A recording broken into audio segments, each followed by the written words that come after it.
Today, we've got back one of the first guests we ever had on the podcast, Tomer, and he's going to talk about everything from PPC to TikTok launches to optimization to packaging and even how to do magic tricks when you're promoting your TikTok products. How cool is that? Pretty cool, I think.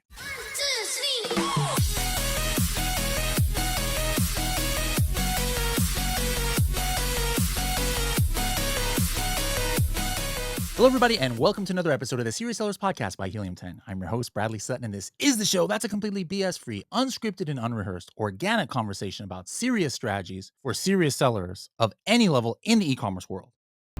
And back for the fifth time here on the podcast, we've got Tomer. Now, I was just looking at my show notes here.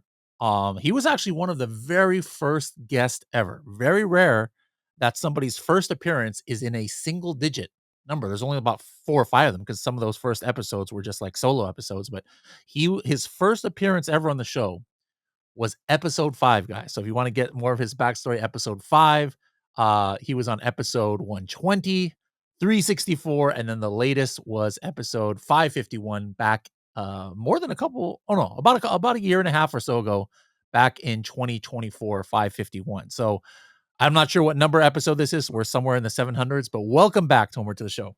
Thanks so much, Bradley. Very good to be here. Thailand is where you're at. You just told me. Is that like going to be permanently home for you or still just until things settle back, back in Israel, or what's going on there?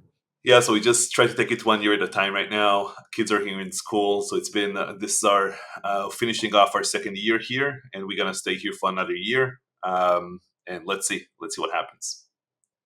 Like Airbnb, you buy a house, renting a house. We are What is just it? renting a house right now. I think just being like unattached as much as I can with things is best. Yeah, just to have the freedom. So your kids are going to Thai school or like an international school? It's an international private school. It's like a Cambridge British type of school with kids from all over the world. They learned English in like 3 months, picked it up really quick. They learn Thai every day. They learn Chinese twice a week. And I keep telling them, Wow. hopefully they can help me with some suppliers in the future. Yeah. How about you guys? Are you guys learning local language, or you can pretty much live in Thailand with just speaking English? No, you can just, if you live in one of the islands like we do in Koh Samui, then you can definitely just manage it with English. We basically hang out with expats like us all day long. So yeah, it's very nice. Cool. And there's another beauty about being in the e-commerce world. You can live from wherever and sell from wherever. It doesn't really, you're not confined to a geographic location. So I've been looking on LinkedIn and your social media and stuff, and you've been doing I don't remember you doing this before, but a very public like launch. And so first of all, just what's behind that? So many people in the Amazon world, sometimes it's silly, like they're like, oh no, I don't even want to tell you what category I sell in, let alone say what product they are, let alone be, do a public, case study showing everybody exactly what's going on. So what was the original motivation behind that? Right. So we launched a new brand recently called Messless, which is about being more productive and more efficient with your time. And we are selling supplements, and we have like another product coming in. It is very different that we've been working on for the past 2 years. But the whole thinking behind this brand started because I have my own event, as you know, called Top Duck Summit, where we get together like 7 and 8 figure sellers once a year in Europe. And I always gift them something at a summit. Is like cheap stuff from China, usually like power banks and different things. And I always felt like this doesn't make any sense. I claim to be one of the top people that understands e-commerce very well, and I keep gifting them like different things just with a label on it. And then I thought I'll just build a brand for those people, um, for digital entrepreneurs, they call it. So anyone working from their laptop is my target audience. So this is how the brand came about. And then I said to my team, I told them we're going to be public with this whole thing. I don't care what happens. We're just going to be public from even before day one starts, just showing everything that we do behind the scenes. And I just started talking about it at events and different things. And we just launched it very recently. And we're going all in on Amazon, TikTok Shop, and Shopify. So going all in.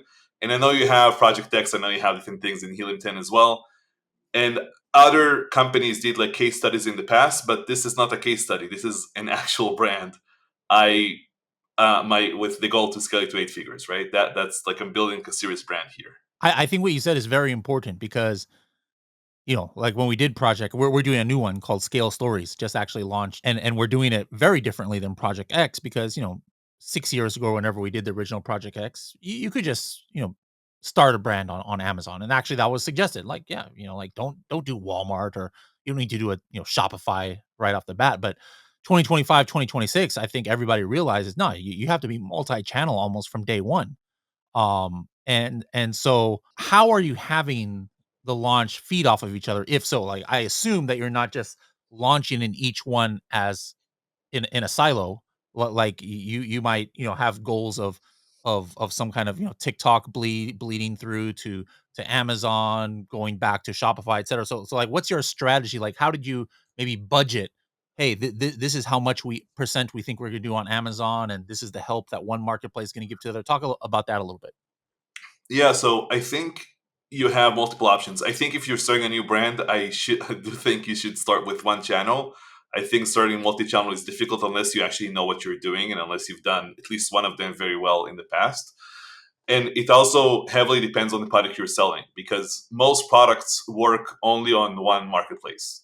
Like if we look at kitchen products, like commodity kitchen products, like silicone spatulas and pots and whatever pans, those work really well on Amazon, but they're not going to do well on Shopify or TikTok, right? Because Shopify is all about LTV, AOV, so lifetime value, average order value is where it's at, and TikTok is all about discovery. So people need to be interested in what they're watching and actually say, I want this thing. So supplements and consumable products or beauty products are one of the only products out there that kind of check every box, right? Because if Mhm. an influencer holds a bottle and say this changed my life, made me feel better, right? Whatever that convinces people to buy. On Amazon, obviously it works. People search for it because Amazon is a search engine. And then for Shopify, AOV, LTV, it fits, right? So that's why supplements is one, and that's one of the only niches I've never sold in. So I'm like, I want to go all in on the most competitive niche there is. So that's what got it started. Now to answer your question about how I see it. So I think when you go multi-channel, you have two options. You can either say, I have a marketing department, I have a supply chain department, I have like this department, and so on. Or you can say, the way I do it is I treat it as almost three different companies. So I have the Meta ads in Shopify, I have the TikTok shop, and I have the Amazon side with one person on each of those kind of managing their own channels and talking to each other. But that's how I see it. I see it because you want to be an expert in each field if you're going to do it all in house. So that's our. How are you doing the fulfillment on Shopify and TikTok? Are you using MCF? You have a 3PL? We have a 3PL for those, and the everything is produced. Like we have the supplements being produced like 2 miles away from the 3PL, so that's very convenient. And also the packaging facility that we're going to use is like very close there as well. So that all worked out. Um, yeah. What's your Amazon launch like? Obviously, I mean, this hasn't been a thing for years now, but gone are the days of things like search, find, buy, and giveaways and Yep. two-step URLs and things like that. Most are mainly trying to leverage, advertising and things like that in order to scale during launch. Is that what you're doing on Amazon? You have some like secret things that you're doing?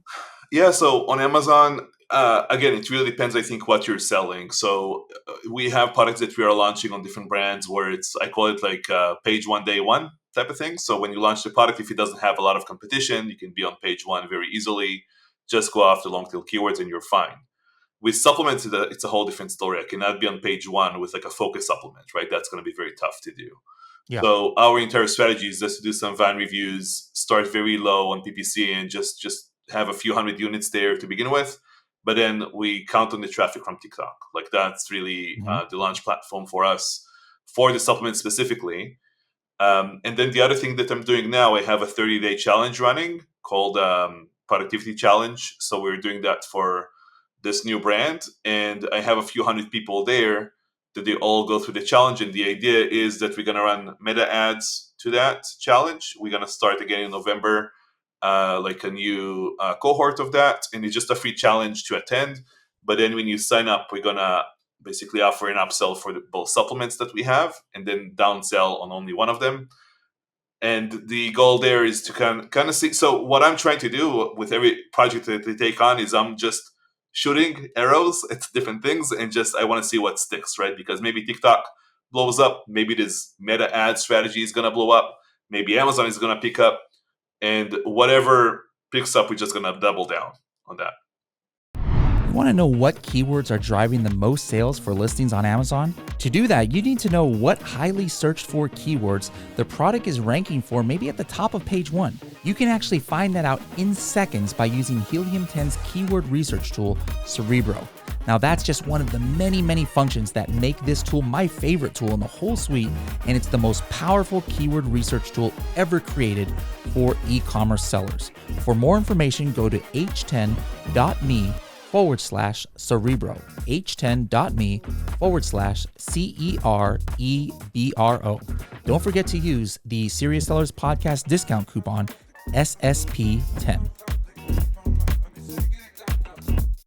What's your TikTok launch strategy? Is it a mix between trying to push your own content that you've made a whole bunch of videos, or is it like more almost 100% reaching out to X number of creators to get them, to give them some free samples so they can make some videos Yeah, and then running GMV max ads? Like what's that strategy like for you? yeah. So you know me, Bradley. Like I don't like to do what everybody else does, right? So I'm always looking for how can I hack the system in my favor as best as I can, right? And make it like as easy as possible and do it differently than everybody else. So I always say that I want my products to be better and I want my experience and everything I did to be different than everyone else. So this is why the products themselves, they have their own formula, and it was a complicated process. Janelle Page is with me on this brand that I know she was on this podcast as well. And she helped a lot with the formulation and brought me to all the experts because I know nothing about supplements myself, right? So what I what I'm doing with this, what I think about TikTok is the whole point of TikTok is you want to go viral with your videos. Now, the more creativity you can offer to your creators, the easier it's going to be for them to go viral. So if I sell a regular silicone spatula, let's say, and I give it to a creator, it's going to be very difficult for them to go viral with it because they need to be very creative with how they're going to show the spatula to go viral.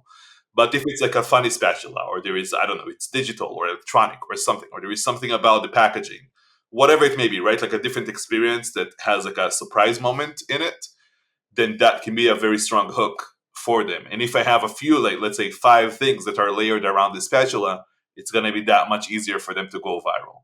So with the supplements, what I did is, as you know, I used to be a full-time magician before I did Amazon stuff.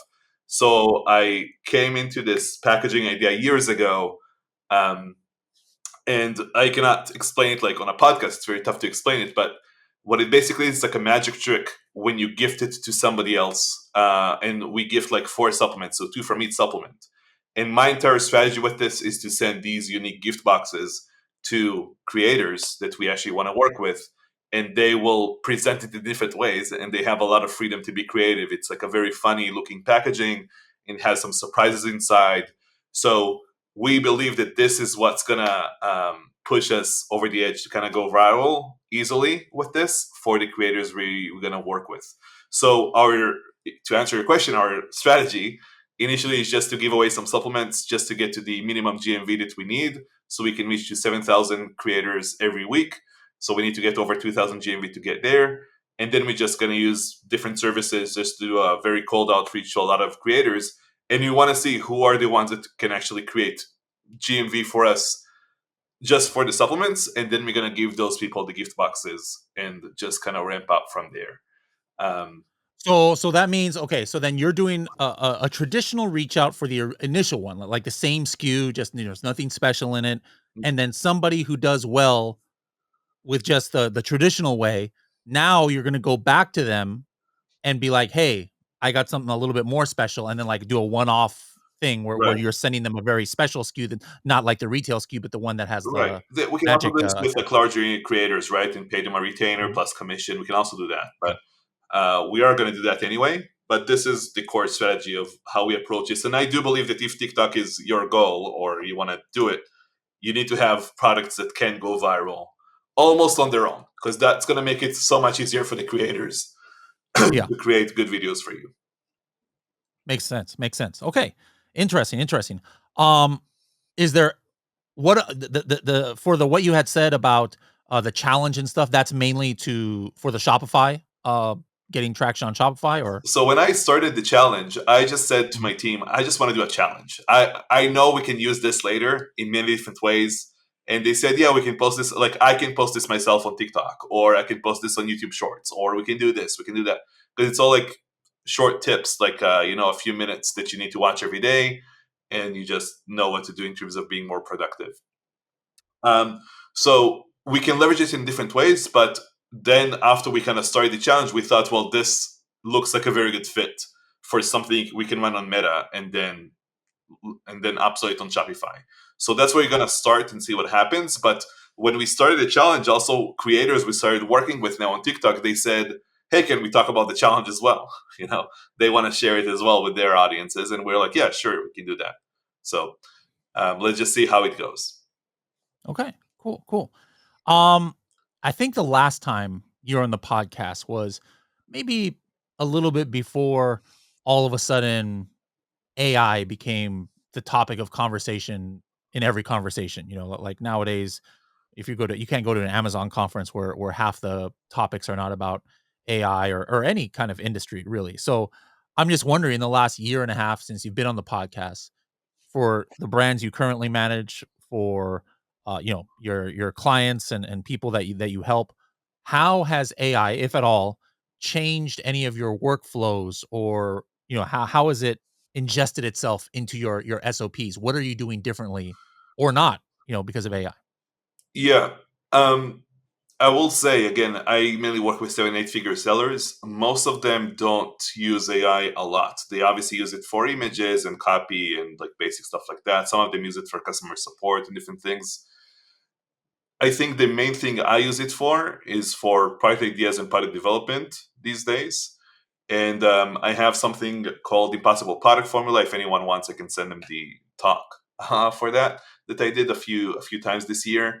And it's all about, I know that like any course out there on Amazon teaches you on how to find your first product, and those are usually find something light, easy, like one piece product, non electronic, no FDA approval, like in sports, kitchen, baby categories, whatever, right? That's kind of what most courses teach. And this whole talk is for, again, those that are active sellers or bigger sellers. And the whole point is to create a moat around your product.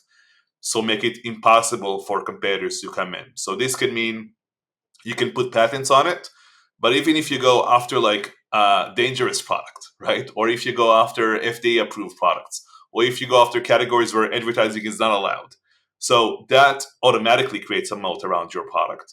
So that those are the products I'm excited about these days to trying to develop for myself and for other sellers, and just coming up with ideas. So ChatGPT, all of the Perplexity, all of these different tools are amazing to come up with. I call them barriers to entry. So to come up with these different barriers to entry for your products, and just that like beginning process of like I found this cool idea, a yoga mat or whatever, right? I just want to go after very big niches with a lot of competitors, a lot of volume as well, and then just creating barriers for that specific product.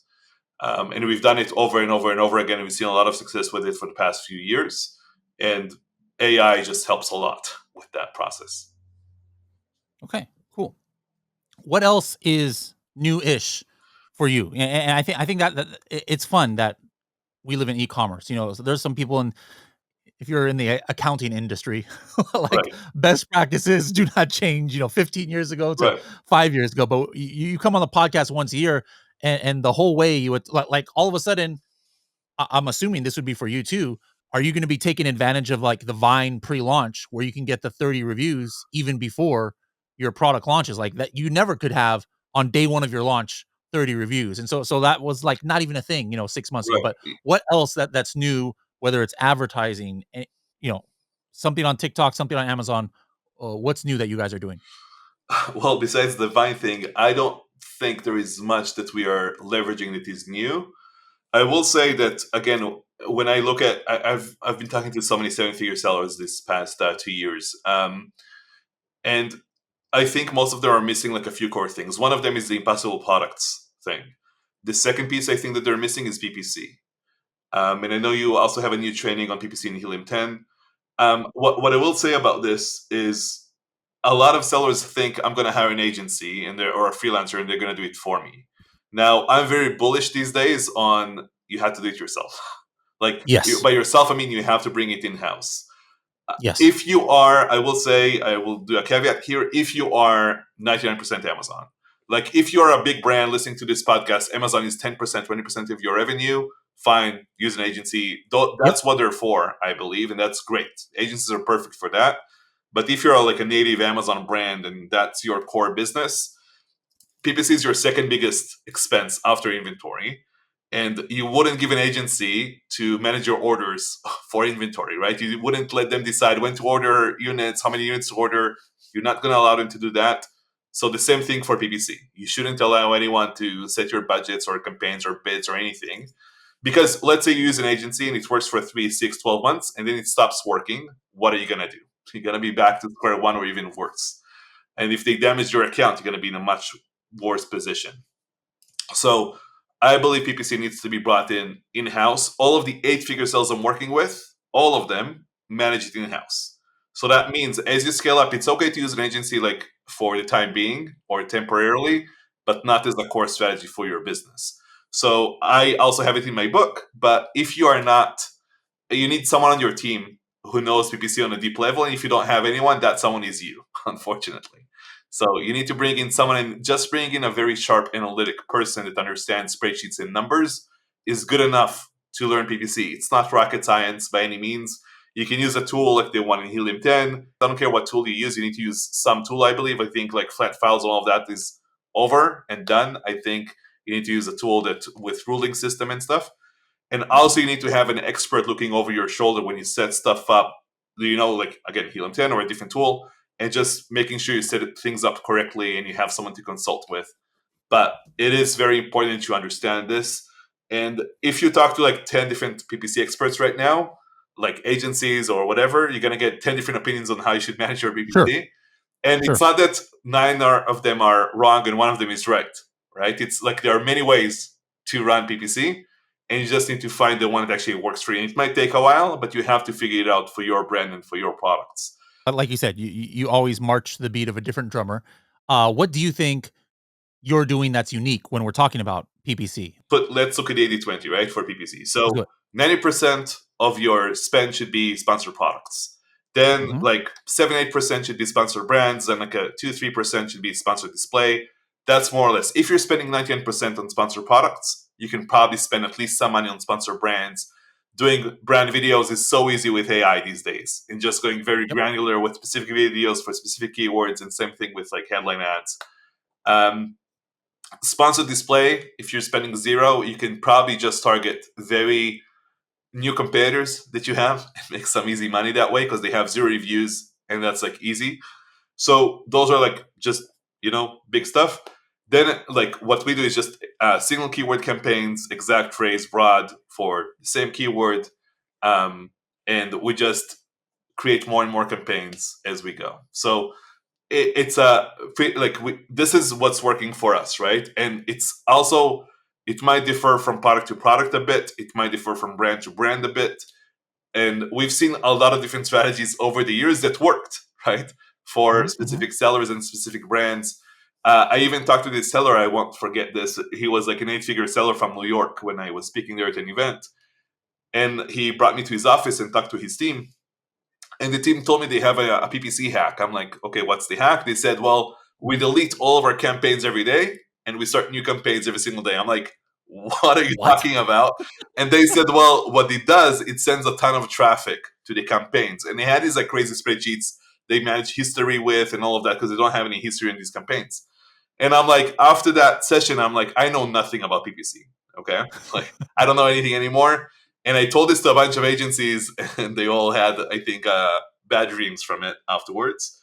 But again, the point is, there are a lot of ways to do it. You just need to find your own path, and you have to Sure. figure it out internally. Um, And the more you talk to people, the more confused you're going to be. So just choose the software, learn the software, learn how it works, learn how you can use it in like 2 or 3 different ways, test it, see what's working, and off you go. And I will say, PPC, we need to remember it's just traffic. Like that's not the thing that's going to move the needle, right? You need to have like optimized listings first. That comes long before PPC.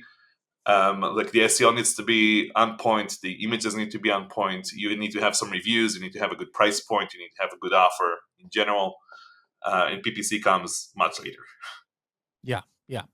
Speaking of that, like you're one of the first people in the Amazon world talking about things that now is kind of mainstream, about how important click-through rate and conversion rate are, and looking at your competitors' images, and looking at, the themes of what people are doing in their images. And those were in the days where it's a little bit harder to take action on that, because gotta go do photo shoots and stuff. Now, with AI and things, that now images, could be more easy, or easier. So but are you still doing similar things as far as optimizing click-through rate, conversion rate, or anything new you'd like to report on that angle? I don't think I'm doing a lot of new things on conversion rate, CTR, and stuff. I think everybody's like caught up with what it is, right? All the new sellers, all their sellers are kind of doing the same thing that is now mandatory to do. So everybody has like a full listing, like a full image stack. Everybody has a video. Everybody has a plus content. Everybody has like beautiful images at this point. So it's just a lot more difficult to compete. This is why I think again it starts and ends with the product you develop. The thing I am doing differently, I think, is the KPIs I'm looking at, because I think, for example, if we go back to PPC, I think a lot of people are obsessed with their tacos too much. So that's how much money you spent on PPC based against your revenue. So 10% tacos means you spent, let's say, $10,000 out of 100K revenue. And tacos is the wrong metric to look at. And when you have an agency, that's usually what they're aiming for. And I tell sellers, like, your goal is to raise profits. Tacos, I can bring your tacos to zero by spending zero money on PPC right now. So tacos is just a lever you can pull, similar to price. So I can push my price up or down to try to maximize sales and profit, and I can also push tacos up or down to maximize for profit. And I think that's a big misconception with a lot of sellers, that they don't Hmm. know what to actually track. So the only 3 things that matter in this business are: one is profit. I call it PPD, profit per day. I want to maximize how much money I make every day, week over week, month over month, year over year. Second thing is sales. I want to sell as many units as I can every single day, even if it's for the same profit. The reason I say that is because I prefer to sell 2,000 units instead of 1,000 units for the same profit, because that way every sale I make is a sale you didn't make as my competitor, and I get better ranking, better reviews, and this is a competitive marketplace, right? I want to sell as much as I can. And then the third metric is market share, and you can measure Oh, that. hold on. Let me go back. Are you saying that, hey, if I make $5,000 selling, um 1,000 units, you would be happy making $5,000 of profit selling 2,000 units because you had more market share. Right. But the percentage would obviously be less, but you're fine with that because I'll you got explain in money. a sec. There is You got one. There is like a small like mark there, right? But I will talk about Okay. it in a sec. But the third one is ranking and market share, right? So I want to make sure that I sustain or gain more market share over time and don't lose it, because Mhm. I don't want to like double my profits and lose all my market share in the process, right? So I want to maintain that. So then there is like benchmark. So the benchmarks are, let's focus on 3 of them. So one is margin. I don't want to go after 15% net margin in my business. Let's say before overhead. 15% is a healthy business these days. So if you make 100K a month, you want to make at least 15K in net profit that month. And if you have over that, some businesses we are consulting for have 20, 25%. That's amazing. But a lot of businesses are struggling with like 10, 12%. And that's a very difficult business to manage and also exit if that's your goal. And the second thing that is very important is ROI. So when I talk about ROI, I mean, if I invested $10,000 in a product, let's say in my COGS, how much Mhm. money am I getting back? So the minimum ROI you want for your product is 50%, 50. So if I invested 10K, I want to get 15K back. After all the fees, after PPC, after everything, I want to get back 15K. So Mhm. to answer your question, if I sell 1,000 units for $5,000 or 2,000 units for $5,000, if the 2,000 units for $5,000 is less than 50% ROI, that's not healthy. Got it. But if as long as it's over 50%, I'm fine, and I will push as hard as I can to sell more units, even for the same profit, or even for a bit more profit per day. And the third benchmark is refunds, and you don't want to have that higher than, let's say, 7% refund rate. If it's clothing, maybe it's 20%, and that's fine. But again, the margin should be at least 15%. And again, just looking at these benchmarks, when I talk to sellers and when I look at their accounts, it's so easy. If you have Seller Board, you use Helium 10 Profits or whatever, you can just see very easily where they stand with all of these benchmarks and just see, oh, your tacos is 20% and your margin is 10%. That should be reversed, right? Let's work towards that. Um, Yeah. but yeah, I think a lot of people just look at their own KPIs every single day and they don't know what to look at or what they're trying to actually maximize. And I think that's critical. Um, and maybe the last thing I think that seven-figure sellers are doing wrong is how they hire team members. Um, so uh, the most common thing I think that I see that is happening is people hire for specific roles. So they will hire someone for customer support, they will hire someone for PPC, they will hire someone for supply chain. What ends up happening is you have like 5, 6, 7 people you're managing all on your own, and you're still very much the bottleneck of your own business at that point. And it's probably easier to just do it yourself than have all Mhm. these people working for you. And what I teach sellers is to hire managers. So to hire generalists. And I always say you are either a very creative person or a very analytic person is the owner of your business. So creative means you're probably more passionate about product development and product research and working with photographers and figuring out the images for your listings. And or you're a very analytic person. So you actually might enjoy PPC or looking at your numbers and looking at your profitability. So, and supply chain as well. So, whatever you are, the first person you want to bring into your team is the opposite of you. So, if you're very analytic, you want to bring someone who is super creative and vice versa. And that person will manage the whole aspect of creatives to begin with. So, they will help you with talking to the photographers, to the copywriters, all of that. You might still be doing product research, but they can talk to suppliers, they can think how can the product be improved and just go through the product development process. Um, and then when they have, so after you have that person, you hire the second person, the analytic manager. When you have those two managers, you should be able to manage to grow to a seven-figure business just by having those two people. And after that, once it's too overwhelming to those people, they hire people underneath them. And I really believe this is the way to build a business from the ground up. And what I see a lot of sellers struggle with is when they have all these low level people, they're trying to bring like middle managers in between. And I think that's much more difficult to do. And I'd rather have people that learn everything about this business from the ground up and then they can teach other people on what they're doing. And then if someone is sick or someone leaves, so you always have backups all over the place. So this is what I've been teaching sellers for a long time. It's also in my book, the same methodology exactly, with the full team structure and all of that. But I do believe this is the best way to build an e-commerce business, and I've helped so many sellers scale just by building the right team. Awesome. Awesome. All right. Now, before we get into your last strategies, um, you've referenced some things. Let people know how to find your book, how to see more information on this launch that you're doing. You referenced, is there going to be another Top Dog Summit, coming up? Go ahead and talk about those things about how people can learn more about you on the interwebs out there. Sure. So my book is called Ride the Amazon Wave. It's available on Amazon, Audible, wherever you buy your books. It's there. I have a program called Alpha Pack. This is where we help sellers scale from 7 to 8 figures. You can learn more about that if you go to jointopdog.com.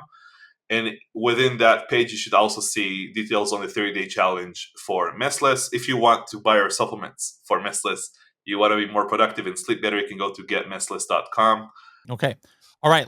You've talked about launch, TikTok, PPC, conversion rate, analytics. You've talked about a number of things. Anything that you haven't talked about, something you can give as a last words of wisdom for our audience out there. So I've been on this podcast, as you said, multiple times, and usually I give like a small hack or a small thing at the end. Yep. But I do want to give one thing from the challenge that I'm doing right now that I think was a big lesson to a lot of people going through it, and which is start before you're ready or before you think you're ready. And this is how I've done everything that I was actually successful in my life. Bradley, I don't know if you remember the first episode you did in this podcast. You probably didn't feel like you're ready to jump in into this podcast, Nope. but you did it anyway. And I think Yep. a lot of people think, oh, I need to feel motivated. I need to be ready to do this thing before they do it. But you don't.